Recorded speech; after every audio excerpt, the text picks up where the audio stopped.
الحمد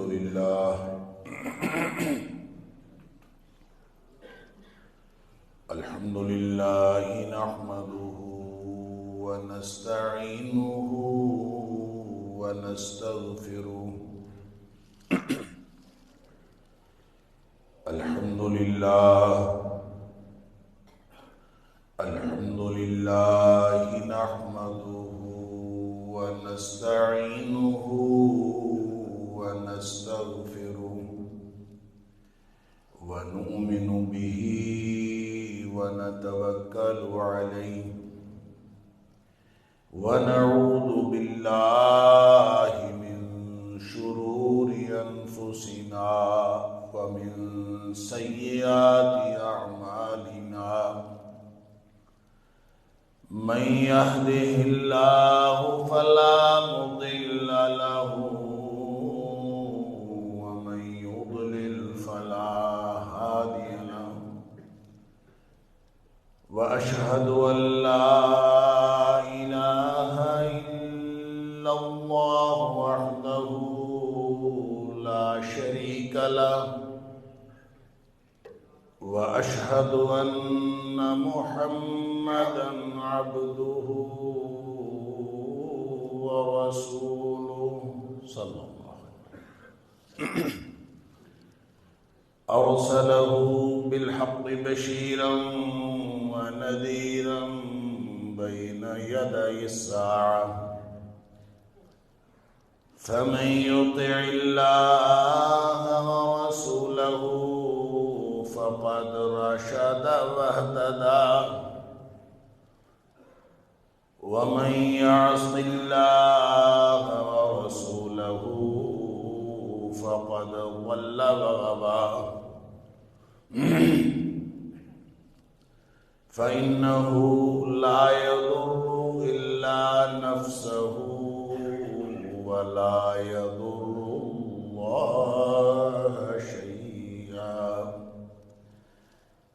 نسأل الله ربنا أن يجعلنا ممن يطيعه ويطيع رسوله ويتبع رضوانه ويجتنب سخطه.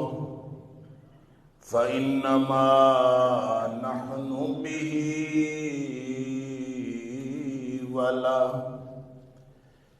أما بعد فإن خير الحديث كتاب الله وخير الهدي هدي محمد صلى الله عليه وآله وسلم. وشر الأمور محدثاتها وكل محدثة بدعة وكل بدعة ضلالة وكل ضلالة في النار. فأعوذ بالله السميع العليم من الشيطان الرجيم من همزه ونفخه ونفثه. بسم الله الرحمن الرحيم. إن ينصركم الله فلا غالب لكم وإن يخذلكم فمن ذا الذي ينصركم من بعده وعلى الله فليتوكل المؤمنون.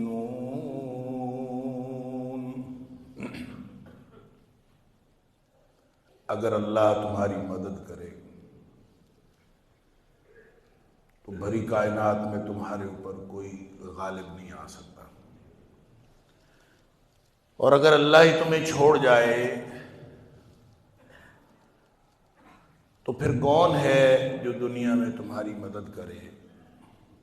اللہ کے بعد کوئی مددگار نہیں ہے. وَعَلَى اللَّهِ فَلْيَتَوَكَّلِ الْمُؤْمِنُونَ. اہل ایمان کا بھروسہ اللہ ہی پر ہونا چاہیے.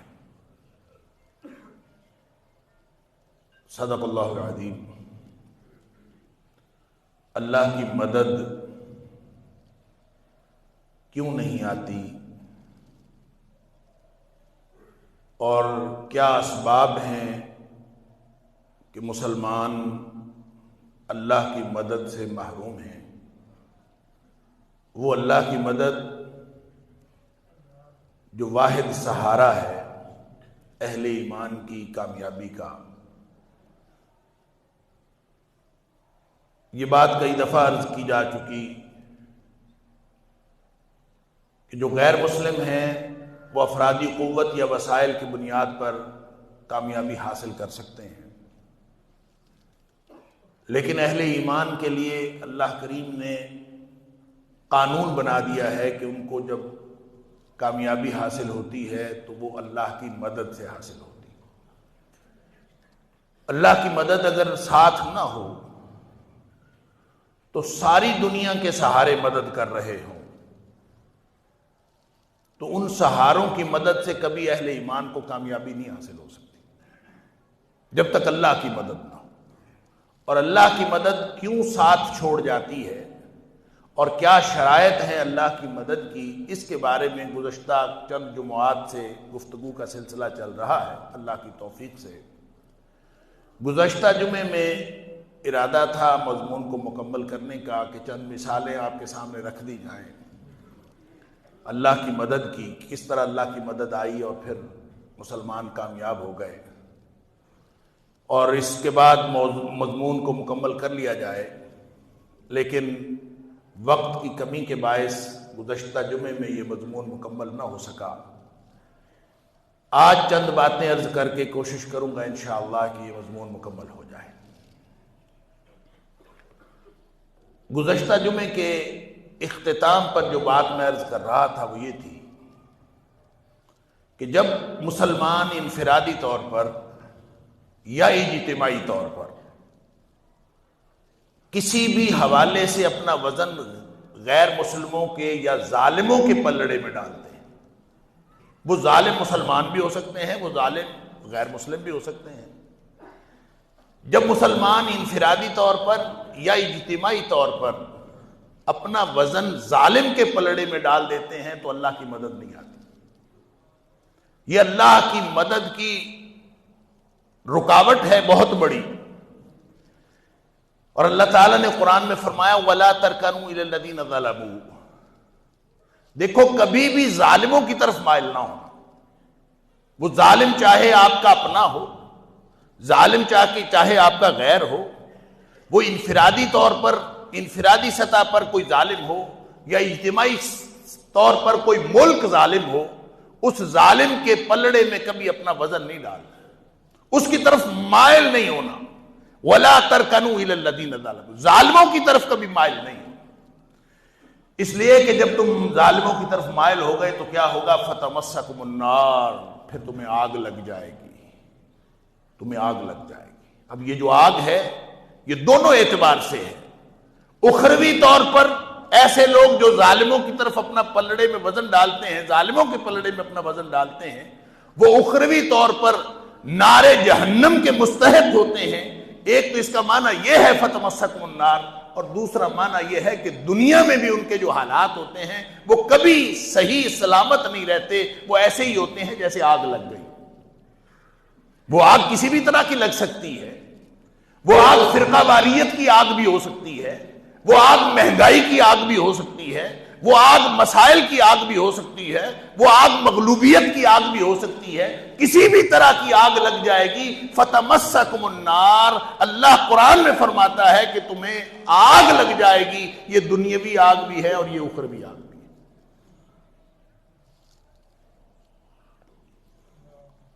وَمَا لَكُم مِّن دُونِهِ مِنْ أَوْلِيَاءَ، اور پھر اللہ کے علاوہ تمہارا کوئی مددگار بھی کوئی نہیں ہوگا۔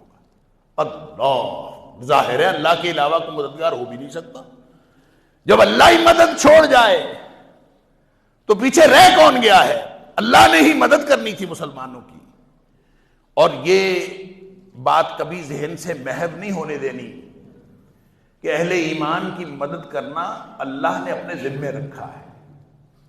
سورہ روم کے اندر اللہ تعالیٰ فرماتا ہے وَكَانَ حَقًّا عَلَيْنَا نَصْرُ الْمُؤْمِنِينَ، ہمارے ذمے ہے کہ ہم اہل ایمان کی مدد کریں. تو اہل ایمان کی مدد کرنا اللہ نے اپنے ذمے لے رکھا ہے. وَكَانَ حَقًّا عَلَيْنَا، تو جو چیز اللہ کے ذمے ہے سبحان اللہ وہ آ نہیں رہی، اس کا مطلب ہے کسر ایمان میں ہے، کسر ہمارے عمل میں ہے. فرق ادھر ہے، جنہوں نے اللہ کی مدد لینی ہے ان کے اندر اللہ کی مدد لینے کی صلاحیت ہی ختم ہو گئی ہے. لہذا اللہ فرماتا ہے کہ وَلَا تَرْكَنُوا إِلَى الَّذِينَ ظَلَمُوا فَتَمَسَّكُمُ النَّارُ وَمَا لَكُم مِّن دُونِ اللَّهِ مِنْ أَوْلِيَاءَ، اللہ کے علاوہ پھر تمہارا کوئی مددگار نہیں ہوگا. ثُمَّ لَا تُنصَرُونَ، پھر تمہاری مدد بھی کوئی نہیں کی جائے. لہذا دیکھ لیجئے ہماری انفرادی سطح پر ہم تو جو بڑا ظالم ہوتا ہے انفرادی طور پر بھی ہم اس کے ساتھ ہوتے ہیں. کوئی نہیں دیکھتا کہ یہ کتنا بڑا ظالم ہے، کتنا بڑا بدماش ہے. بس یہ سمجھ آنی چاہیے کہ اس نے جیت جانا ہے، اس نے حکومت میں آ جانا ہے، اس کے پاس اختیار ہے، یہ علاقے کا ڈپٹی کمشنر ہے، یہ علاقے کا اسسٹنٹ کمشنر ہے، اس نے حکومت میں آ جانا ہے، یہ علاقے کا ویسے ہی بدماش ہے، اس نے جیت جانا ہے، اس نے دھاندلی کر کے جیت جانا ہے. بس جس کو سمجھ آ گئی کہ اس نے آگے چلے جانا ہے، کوئی نہیں دیکھتا کہ کون ظالم ہے کون مظلوم، ہم اپنا وزن اس کے پلڑے میں ڈال دیتے ہیں. کون دیکھتا ہے؟ سب بس دیکھتے ہیں کہ بس ٹھیک ہے جناب یہ تگڑا ہے، بھلے ظالم ہے، اس کو کون دیکھتا؟ تو جب ہم نے اپنا وزن اس کے پلڑے میں ڈال دیا، چاہے انفرادی سطح پر چاہے اجتماعی سطح پر، آپ ملکی لیول پر دیکھ لیں، کس کو نہیں پتا کہ امریکہ بدماش ہے؟ کس کو نہیں پتا کہ ساری دنیا میں امریکہ بدماشیاں کرتا ہے؟ اور کس کو نہیں پتا کہ وہ کبھی بھی مسلمانوں کا وفادار نہیں ہو سکتا؟ کس کو نہیں پتا؟ سب کو معلوم ہے. لیکن ہماری اپنی مجبوریاں ہیں، ہم امریکہ کے پلڑے میں وزن ڈالے بغیر جی نہیں سکتے، ہم زندہ نہیں رہ سکتے. اللہ اکبر. میں نے عرض کیا تھا کہ ہم ایک بلاک سے نکلتے ہیں تو دوسرے بلاک میں گھس جاتے ہیں، ہماری مجبوری ہے. وہ کہتا ہے کہ میں رشیا گیا تھا اس لیے مجھے نکال دیا گیا، میں بلاک چینج کرنے لگا تھا، بلاک بدلنے لگا تھا. بلاک امریکہ کا ہو، بلاک چائنا کا ہو، بلاک رشیا کا ہو، بلاک کسی کا بھی ہو، یہ اللہ کا بلاک نہیں ہے، نہ اللہ والوں کا بلاک ہے. قرآن نے ایک بلاک دیا ہے، وَمَن يَتَوَلَّ اللَّهَ وَرَسُولَهُ وَالَّذِينَ آمَنُوا، یہ کل بلاک ہے. اللہ کا رسول اور اہل ایمان. اگر اس بنیاد پر تم نے بلاک بنایا ہے تو اللہ فرماتا ہے فَإِنَّ حِزْبَ اللَّهِ هُمُ الْغَالِبُونَ. دنیا میں دو ہی طاقتیں ہیں، ایک حزب الشیطان ہے، ایک حزب الرحمان ہے. تو اگر اللہ سامنے ہو کہ میرا اللہ کس بات میں راضی ہے، اللہ کے رسول صلی اللہ علیہ وسلم نے کیا تعلیمات دی ہیں، اہل ایمان کس طرف ہے، اگر یہ بلاک بنے گا، اگر یہ پارٹی بنے گی، اگر یہ گروہ بنے گا، اللہ فرماتا ہے فَإِنَّ حِزْبَ اللَّهِ، یہ اللہ کا گروہ ہے، یہ اللہ کی فوج ہے، یہ اللہ کا بلاک ہے. ہم الغالبون، اللہ فرماتا ہے انہی لوگوں نے کامیاب ہونا ہے، اسی گروہ نے کامیاب ہونا. اب یہ ہماری مرضی ہے ہم اپنے آپ کو حزب الشیطان میں رکھیں یا حزب الرحمان میں رکھیں، اور یہ لائن اپ ہر وقت ہو رہا ہے. ایسا نہ سمجھیے کہ بس یہ ملکوں کی سطح پر ہو رہا ہے، یہ میکرو لیول پہ بھی اور مائکرو لیول پہ بھی، بڑی سطح پر بھی اور چھوٹی سطح پر، انفرادی سطح پر بھی یہ ہر وقت لائن اپ ہو رہا ہے. ہر لمحے اللہ جانچ رہا ہے کہ آپ حزب الشیطان میں ہیں کہ حزب الرحمان میں. اللہ اکبر. نبی اکرم صلی اللہ علیہ وسلم نے فرمایا صبح کوئی شخص نکلتا ہے گھر سے نکلتا ہے، وضو کرتا ہے، مسجد کا راستہ لیتا ہے، سبحان اللہ، چاہے گرمی ہے چاہے سردی ہے، وہ اپنے وقت پہ اٹھا، اس نے جو وضو کی ضروریات ہے وہ پوری کی، وضو کیا اور مسجد کی طرف اس نے راستہ لے لیا۔ نبی کریم صلی اللہ علیہ وسلم نے فرمایا یہ اللہ کی فوج کا سپاہی ہے۔ لائن اپ ہو رہا ہے کہ نہیں ہو رہا؟ فرمایا دوسرا شخص اٹھتا ہے، اٹھ کے جلدی جلدی کپڑے بدلے، جلدی جلدی تیاری کی، منہ پہ چھٹا مارا، اپنے آپ کو بالکل فریش کیا اور فوراً نکلا منڈی کی طرف، بازار کی طرف، نوکری کی طرف، کاروبار کی طرف۔ نہ اس کو نماز کی فکر ہے، نہ اس کو اللہ کی یاد کی فکر ہے۔ نبی اکرم صلی اللہ علیہ وسلم نے فرمایا یہ شیطان کی فوج کا سپاہی، ہر وقت لائن اپ ہو رہا ہے۔ اسی طرح ملکوں کی سطح پر بھی مواقع آتے رہتے ہیں۔ یہ کوئی فلسطین والا ایشو پہلا موقع نہیں ہے، ہر دور میں مواقع آتے رہتے ہیں اور ملکوں کو اللہ آزماتا ہے کہ یہ اللہ کی فوج کے سپاہی ہیں، یہ فوج اللہ کی ہے یا غیر اللہ کی ہے، یہ حزب الرحمان ہے یا حزب الشیطان۔ لہذا جس نے حزب اللہ بننا ہے، حزب الرحمان بننا ہے، وہ اپنے آپ کو انفرادی سطح سے لے کر اجتماعی سطح تک وہ اس طرف لائے گا تو پھر مدد آئے گی، وگرنہ مدد ثم لا تنصرون۔ اللہ فرماتا ہے وَلَا تَرْكَنُوا إِلَى الَّذِينَ ظَلَمُوا۔ دیکھو تمہارے ملک کا اندرونی معاملہ ہو یا خارجہ پالیسی کی بات ہو، کبھی ظالم کے پلڑے میں اپنا وزن نہیں ڈالنا۔ ہم ادھر گالیاں دے رہے ہوتے ہیں کہ بڑا ظالم ہے، ہم کہہ رہے ہوتے ہیں کہ بڑا ظلم کرتا ہے، لیکن اپنی ووٹ کی پرچی اسی کو دے رہے ہوتے ہیں جس کے بارے میں ہم کہہ رہے ہوتے ہیں کہ ظلم کرتا ہے۔ وَلَا تَرْكَنُوا إِلَى الَّذِينَ ظَلَمُوا، ظالموں کے پلڑے میں اپنا وزن نہ۔ ہم اللہ کی مدد لینے کے لیے کون کون سے مواقع گوا نہیں رہے، ہر موقع ہم نے گوایا۔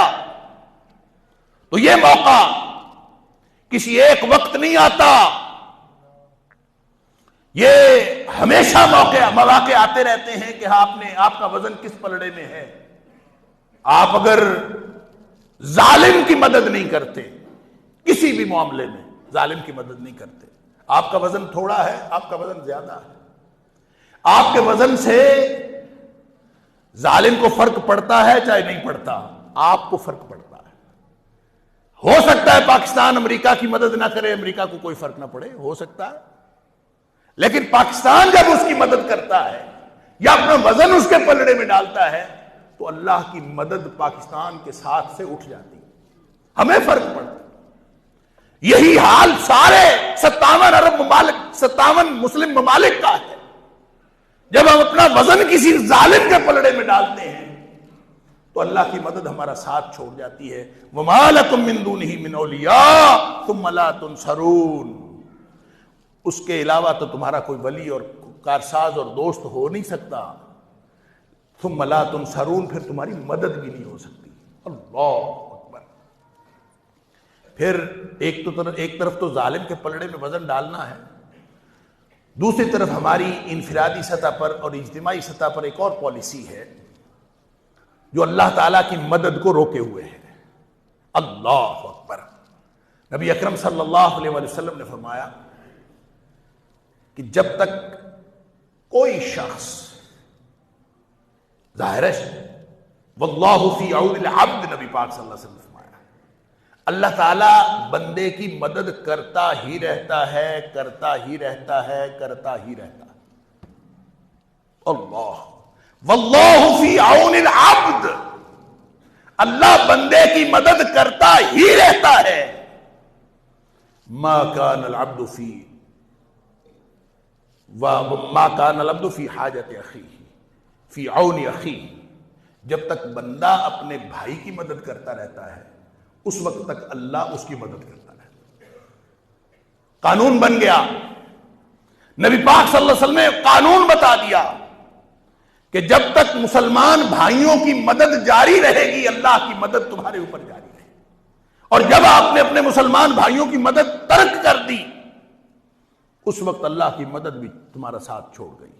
واللہ فی عون العبد ما کان العبد فی عون اخیہ. جب تک کوئی شخص اپنے بھائی کی مدد کرتا رہتا ہے اللہ بھی بندے کی مدد کرتا رہتا ہے. اس کا مطلب ہے جب ہم نے اپنے بھائیوں کی مدد ترک کر دی. اب اس کو بھی دیکھ لیجیے اپنی انفرادی سطح سے لے کر اجتماعی سطح تک ہر سطح پہ دیکھ لیجیے. کیا ہم اللہ کی یہ جو قانون ہے اللہ کا, اس قانون کے تحت اللہ کی مدد کے مستحق ہیں؟ کیا ہم انفرادی سطح پر ہر جگہ جو شخص جتنا کر سکتا ہے وہ اپنے بھائیوں کی مدد کر رہا ہے؟ جب نہیں کرتے تو پھر اللہ کی مدد نہ آنے کا شکوہ کیوں کرتے؟ پھر ملکی سطح پر اللہ اکبر ہم شور مچاتے ہیں کشمیر کا, کشمیری مسلمانوں کا, کشمیری مسلمانوں کی مظلومیت کا, فلسطینی مسلمانوں کی مظلومیت کا. ہم شور مچاتے ہیں جو افریقہ کے اندر مسلمانوں کے ساتھ جو حشر ہوا, ہر جگہ پہ جہاں جہاں مسلمانوں کے اوپر ظلم ہوتا ہے ہم شور مچاتے ہیں. جو سیانے لوگ ہیں نا, سیانے لوگ کہتے ہیں آپ اپنے گھر کی فکر کریں, آپ کو کیا ضرورت ہے کسی اور کی فکر کرنے کی؟ آپ کیوں فکر کرتے ہیں فلسطین کی؟ آپ کیوں فکر کرتے ہیں کشمیر کی؟ آپ کو کیا مسئلہ ہے؟ آپ اپنے گھر کی فکر کریں, اپنے گھر کا معاملہ سنبھالیں, بس آپ کو کسی اور کی فکر نہیں ہونی چاہیے. ہو سکتا ہے ہم عوام تو بچ جائیں اس لیے کہ ہم بے بس ہیں, لیکن جو با اختیار ہیں اور وہ ان کی مدد نہیں کر رہے وہ اللہ کے عذاب سے کبھی بچ نہیں سکتے, اور اللہ تعالیٰ کی مدد کبھی ان کا ساتھ نہیں دے سکتی. اللہ اکبر. اس قانون کو, یہ جو حدیث ہے میں نے آپ کے سامنے عرض کی, مسلم شریف کے اندر موجود ہے اور الفاظ کے تھوڑے سے فرق کے ساتھ بخاری میں بھی موجود ہے, مسند احمد کے اندر, مختلف حدیث کی کتابوں کے اندر موجود ہے. اس حدیث کو اگر شروع سے دیکھیں تو نبی پاک صلی اللہ علیہ وسلم نے پتہ کیا فرمایا؟ ابتدائی اس بات سے ہوتی ہے المسلم واخو المسلم. لوگوں اس بھائی چارگی کا خیال کر لو, مسلمان مسلمان کا بھائی ہے, لہذا وہ یہاں ہو یا وہ 7 سمندر پار ہو وہ تمہارا بھائی ہے, اور تمہارے بھائی کو کوئی تکلیف ہو رہی ہو اور تمہارے اوپر تمہارے کان پہ جوں تک نہ رنگے, یہ تو تمہاری مسلمانی کے اندر شک ہے. تم اپنے ایمان کی فکر کرو. المسلم اخو المسلم, مسلمان مسلمان کا بھائی ہے, لا یظلمہ ولا یسلمہ. مسلمان مسلمان کا بھائی ایسے گلی باتی نہیں ہے, صرف باتوں باتوں میں نہیں ہے. لا یظلمہ ولا یسلمہ, نہ وہ خود ظلم کرتا ہے بھائی پر نہ ہونے دیتا ہے. لا یظلمہ, اس پر ظلم نہیں کرتا. ولا یسلمہ, اسلم یسلم کا معنی ہوتا ہے کسی کے سپرد کر دینا. نہ خود ظلم کرتا ہے نہ کسی کے سپرد کرتا ہے, اس کا یعنی اس کے اوپر ظلم ہونے بھی نہیں دیتا. کیا ہمارا رویہ سب کے ساتھ ایسا ہے؟ انفرادی سطح پر دیکھ لیجئے, میں آپ ہم سب, کیا ہم ایسی اخوت اور بھائی چارے کی مثالیں دے سکتے ہیں؟ جس کو اقبال نے کہا تھا کہ اخوت اس کو کہتے ہیں چبھے کانٹا جو کابل میں, تو ہندوستان کا ہر پیرو جواں بےتاب ہو جائے. کانٹا وہاں چبھے, پریشانی یہاں ہو رہی ہو. یا پھر نبی پاک صلی اللہ علیہ وسلم نے فرمایا کہ مومن مومن کے لیے کل بنیان ایک عمارت کی طرح ہے, یشد بعضہ بعضا, جیسے عمارت کا ایک حصہ دوسرے کو تقویت دیتا ہے. ایک ایک اینٹ لگتی جاتی ہے, اینٹیں دوسروں کو تقویت دیتی ہیں. اللہ اکبر. کل جسد الواحد, ایک جسم کی طرح ہے, اور ایک جسم کی طرح ہو تو جسم میں تکلیف چاہے پاؤں میں ہو, تکلیف چاہے ہاتھ کی انگلی میں ہو, چاہے ہاتھ کے یا پاؤں کے انگوٹھے کے ناخن میں تکلیف ہو, محسوس تو یہاں بھی ہوتی ہے نا. سارا جسم مبتلا ہو جاتا ہے پریشانی کے اندر، بخار کے اندر، کیا ہمارا جسم اس طرح بخار میں مبتلا ہوتا ہے؟ کیا ہم ارد گرد کے جتنے مسلمان بھائی ہیں ان کے بارے میں یہ اخوت اور بھائی چارے کے یہ جذبات رکھتے ہیں؟ جب نہیں رکھتے تو پھر اللہ سے مدد نہ آنے کا شکوہ کیوں کرتے ہیں کہ اللہ کی طرف سے مدد نہیں آتی؟ اللہ کی مدد میں کوئی فرق نہیں ہے، اللہ کی مدد ہر وقت تیار ہے، تم اپنے معاملات دیکھو۔ پھر نبی کریم صلی اللہ علیہ وسلم نے فرمایا سنو، ایک مصیبت کسی مسلمان کی دور کر دو گے نا، اچھا اس میں یہ دیکھ لیجئے لا یظلمہ ولا یسلمہ، اور دوسری حدیث میں الفاظ ہیں لا یظلمہ ولا یخذلہ ولا یحقرہ، سبحان اللہ، کہ مسلمان کا بھائی ہے، اس پر ظلم نہ کرتا ہے نہ ہونے دیتا ہے، ولا یخذلہ کا مطلب اس کو اکیلا نہیں چھوڑتا، کبھی اس کو ظلم ہوتے ہوئے اکیلا نہیں چھوڑتا، کبھی یہ نہیں کہتا کہ یہ میرا معاملہ نہیں ہے، اس کا معاملہ ہے، وہ خود بھگتے، وہ اپنا معاملہ سمجھتا ہے، اس کو اکیلا نہیں چھوڑتا، ولا یحقرہ، اور نہ کبھی اس کو حقیر سمجھتا ہے۔ اب اس کی روشنی میں ہم اپنا انفرادی اور اجتماعی طرز عمل دیکھ لیں، اللہ اکبر، کیا ہم اس قابل ہیں کہ اللہ کی مدد آئے؟ پھر نبی کریم صلی اللہ علیہ وسلم نے فرمایا سن لیجئے، ایک مصیبت کسی مسلمان کی دور کر دی نا، من فرج عن مسلم کربتا من کرب الدنیا، اگر کوئی شخص دنیا میں سے کوئی ایک مصیبت کسی مسلمان کی دور کرتا ہے، اللہ اکبر، فرج اللہ عنہ کربتا من قربات یوم القیامہ، اللہ تعالیٰ قیامت کے دن کی مصیبتوں میں سے ایک مصیبت اس کی دور کر دے گا۔ یہ مسلمان، یہ بھائی چارہ، یہ اخوت، یہ مسلمان کی مدد، یہ کوئی معمولی بات ہے؟ پھر فرمایا من یسر علی معسر، کسی نے کسی کی مشکل میں مدد کر دی، مشکل میں مدد کر دی، مسلمان، یہ انفرادی سطح پر بھی آپ دیکھ لیجئے، ملکوں کی سطح پر بھی دیکھ لیجئے، ہم مدد کر رہے ہیں۔ من یسر علی معسر، جس شخص نے کسی مسلمان کی مشکل میں اس کو آسانی پیدا کی، اس کے لیے کسی بھی طرح کی آسانی کر دی، یسر اللہ علیہ فی الآخرہ، بلکہ فرمایا یسر اللہ علیہ فی الدنیا والآخرہ، اللہ تعالیٰ دنیا اور آخرت کے ہر معاملے میں اس کے لیے آسانیاں پیدا کر دے۔ سبحان اللہ۔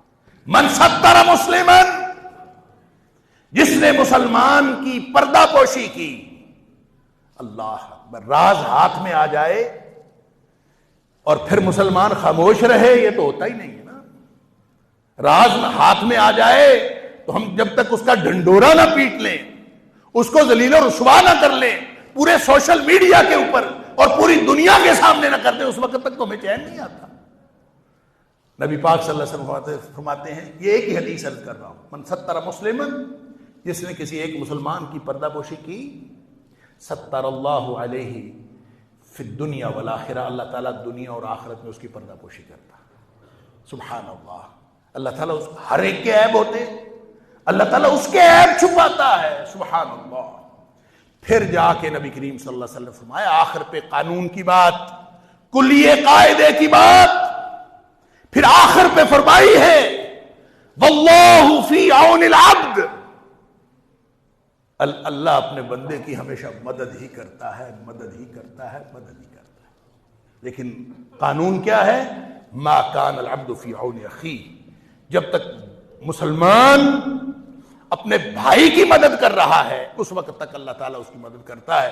جب یہ مدد رک جاتی ہے، بھائی بھائیوں کی مدد روک دی، مسلمان ممالک ایک دوسرے کی مدد روک دی، اپنی اپنی مجبوریاں، اپنے اپنے مسائل، ہم نہیں کر سکتے، ہمارے اپنے اپنے رولے ہیں، ہم نہیں کر سکتے، ہمارے اپنے مسائل ہیں، ہم مدد نہیں کر سکتے۔ تم اپنے مسائل اپنے پاس رکھو، لیکن ایک بات یاد رکھو، پھر اللہ کی مدد تمہارے پاس کوئی نہیں آئے۔ اللہ کی مدد لینی ہے تو پھر مسلمان بھائیوں کی مدد ہر صورت میں آؤٹ آف دا وے جا کے کرنی پڑے گی. اگر آپ کریں گے تو پھر اللہ کی مدد بھی آئے گی. اور اللہ کی مدد اگر آ جائے، اللہ اکبر، تو پھر دنوں میں نہیں، گھنٹوں میں نہیں، پھر گھڑیوں میں، چند لمحوں میں منظر بدل جاتا ہے. جب اللہ کی مدد آتی ہے، اللہ کرے اللہ تعالی ہمیں مدد عطا فرما دے. ہم یہ سارے جو پری ریکوزٹس ہیں میں نے عرض کر دی. گزشتہ 3-4 جمعات کے اندر ہم نے یہی بات کی ہے کہ اللہ کی مدد کے لیے کون کون سی بنیادی شرائط ہیں، اللہ تعالی ہمیں وہ پوری کرنے کی توفیق عطا فرمائے. اگر ہم پوری کر دیں پھر اللہ کی مدد آئے. تو میں نے پہلے بھی عرض کیا ہے کہ مسلمان کبھی وسائل یا افرادی قوت سے نہیں جیتا کرتے. مسلمان ہمیشہ جو جنگ جیتتے ہیں وہ صرف اللہ کی مدد سے جیتے. افرادی قوت جتنی مرضی زیادہ ہو، ان کا بھروسہ اللہ پر ہوگا. وعلی اللہ فلیتوکل المؤمنون. اہل ایمان کا بھروسہ صرف اللہ پر ہونا چاہیے. اگر صرف اللہ پر بھروسہ ہوگا تو پھر مدد اللہ کی آئے گی. اور اگر افرادی قوت زیادہ ہو گئی، وسائل زیادہ ہو گئے، تو مسلمانوں کا دل بھروسہ منتقل ہو سکتا ہے نا.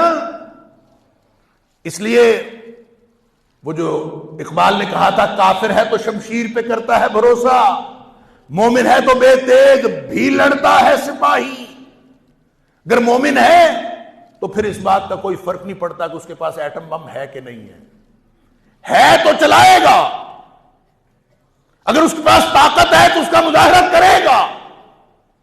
اگر نہیں ہے تو پھر بھی اللہ کی مدد کے لیے جو کچھ اس کے پاس ہے، وَأَعِدُّوا لَهُم مَّا اسْتَطَعْتُمْ، پھر وہ اپنے جو کچھ ہے وہ اس کی تیاری رکھتا ہے. چاہے اکیلا خالی بازو ہو اس کو بھی تیل مل کے رکھتا ہے. اسی میں اللہ تعالیٰ برکت عطا فرما دے. لہذا اللہ کی مدد بنیاد ہے. اور میں نے یہ واقعہ بھی آپ کے سامنے رکھا تھا کہ غزوہ طائف کے اندر جب مسلمان مکہ فتح کرنے کے بعد نبی پاک صلی اللہ علیہ وسلم ساتھ ہیں اور طائف کی طرف جا رہے ہیں، 12,000 مسلمانوں کی تعداد تھی. اب بعض لوگوں کے دل میں یہ بات آئی اور ان کی زبان سے بھی نکلی کہ ہم تو اس وقت جنگ جیت گئے تھے جب ہم 313 تھے، آج ہم 12,000 ہیں، آج ہمیں جنگ کون ہرا سکتا ہے. تو بس یہ جو کلمہ زبان سے نکلا، یہ گویا کلمہ اس بات کا غماز تھا کہ بھروسہ منتقل ہو گیا ہے افرادی قوت کے اوپر، چاہے جزوی طور پر چاہے کلی طور پر. تو نبی پاک صلی اللہ علیہ وسلم کی موجودگی کے باوجود ایسا تھپڑ پڑا کہ پورا لشکر تتر بتر ہو گیا. جب بنو غطفان اور بنو ثقیف کے جو چھپے ہوئے تیر انداز تھے، انہوں نے جو وہ پہاڑوں کے اوپر چھپے ہوئے تھے، انہوں نے جب ایسی زبردست تیر اندازی کی اور تیروں کی بوچھار ہوئی تو پورا لشکر تتر بتر ہو گیا. اور اللہ تعالیٰ نے سمجھایا کہ مدد، جو کامیابی ہے وہ اللہ کی مدد سے ملتی ہے، افرادی قوت سے نہیں ملتی. لہذا پوری تاریخ کے اندر میں ہمیشہ عرض کیا کرتا ہوں، غزوہ بدر سے لے کر آج تک کوئی ایک جنگ بھی ایسی نہیں جو مسلمانوں نے جیتی ہو اور اس میں مسلمانوں کی افرادی قوت زیادہ ہو. ایک بھی آپ جنگ نہیں بتا سکتے. ہمیشہ مسلمانوں کی افرادی قوت کم ہوئی، اس لیے کہ اللہ کی مدد سے جیتا جاتا ہے. اور اللہ کی مدد جب آتی ہے، انبیاء نے بھی جب مانگا تو پھر اللہ کی مدد مانگی. اور جب اسباب کو اختیار کرنے کے بعد اللہ کی مدد پہ بھروسہ کیا تو اللہ کی مدد ہمیشہ آئی. آپ حضرت عیسیٰ علیہ السلام کی بات دیکھ لیجئے کہ جب حضرت عیسیٰ علیہ السلام نے حواریوں سے کہا تھا کہ آؤ میری مدد کرو، کچھ لوگ مومن ہوئے کچھ لوگ مومن نہیں ہوئے. اللہ تعالیٰ فرماتا ہے فَأَيَّدْنَا الَّذِينَ آمَنُوا عَلَىٰ عَدُوِّهِمْ، ہم نے مدد کی اہل ایمان کی ان کے دشمنوں پر. اللہ ہمیشہ مدد کرتا ہے. فَأَصْبَحُوا ظَاهِرِينَ، پھر وہ کامیاب ہو گئے. جب اللہ نے مدد کی تو وہ کامیاب ہو گئے. آپ غزوہ بدر کو دیکھ لیجئے جس کے بارے میں مولانا ظفر علی خان نے کہا تھا فضائے بدر پیدا کر، فرشتے تیری نصرت کو اتر سکتے ہیں گردوں سے قطار اندر قطار اب بھی، کہ آج بھی فرشتے جو ہیں وہ اتر سکتے ہیں. وہ فضا تو پیدا کرو. وہ فضا کیا تھی؟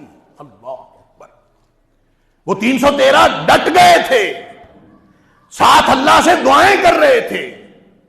اللہ فرماتا ہے اذ تستغیثون ربکم, جب تم اپنے رب سے دعائیں کر رہے تھے, فاستجاب لکم انی ممدکم بألف من الملائکۃ مردفین, اور اللہ نے فوراً وعدہ کر لیا کہ ٹھیک ہے میں تمہاری دعائیں التجائیں قبول کرتا ہوں, تم اس میرٹ پہ کوالیفائی کرتے ہو کہ تمہاری مدد کی جائے. جب کوالیفائی کرتے ہو تو تمہاری مدد ہوگی.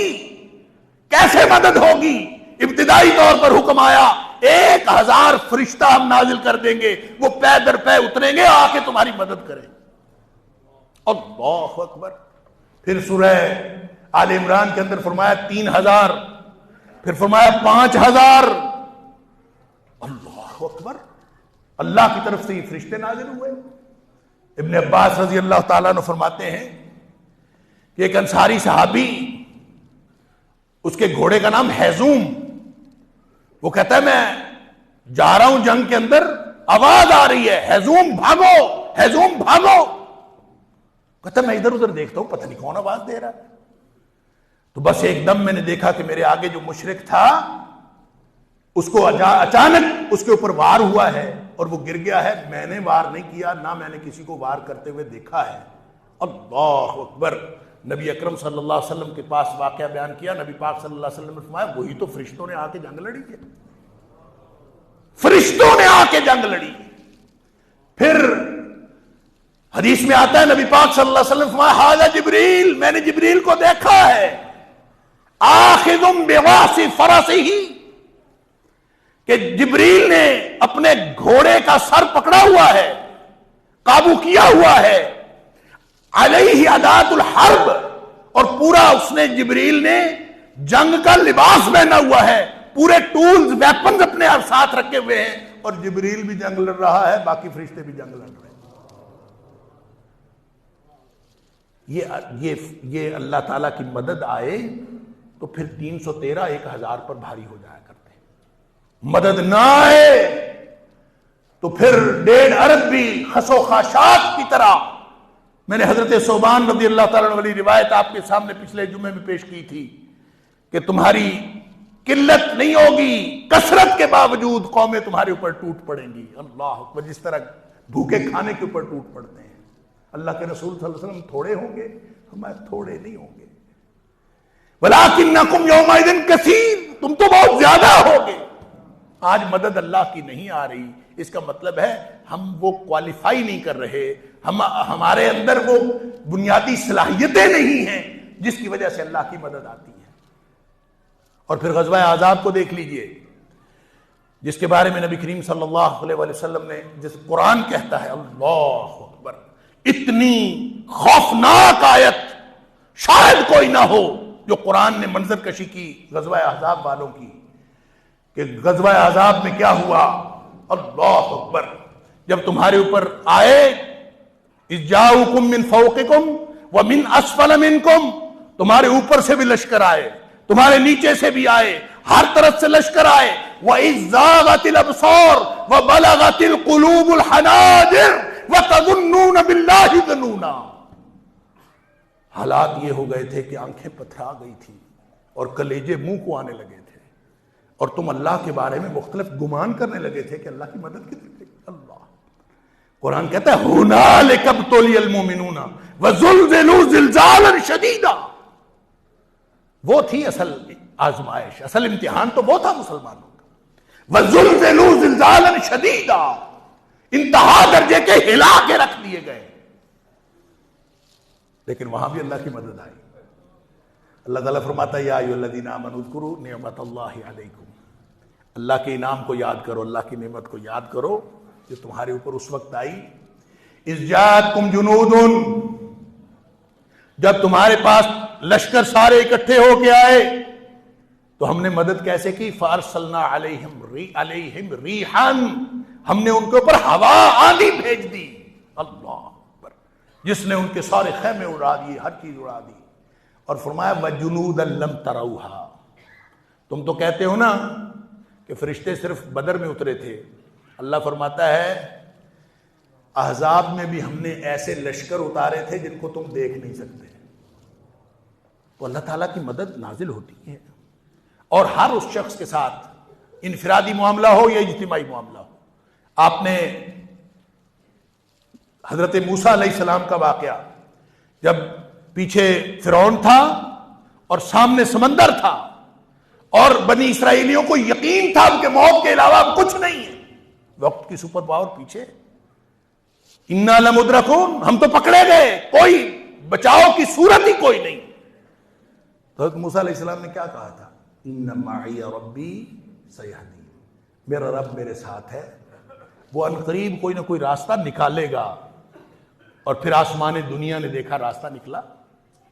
بات اصل میں یہ ہے کہ اگر ہم مسلمان انفرادی اور اجتماعی طور پر ان بنیادی شرائط کو پورا کریں جو اللہ تعالیٰ کی مدد کے لیے ضروری ہیں، تو اللہ کی مدد میں کوئی کمی نہیں ہے.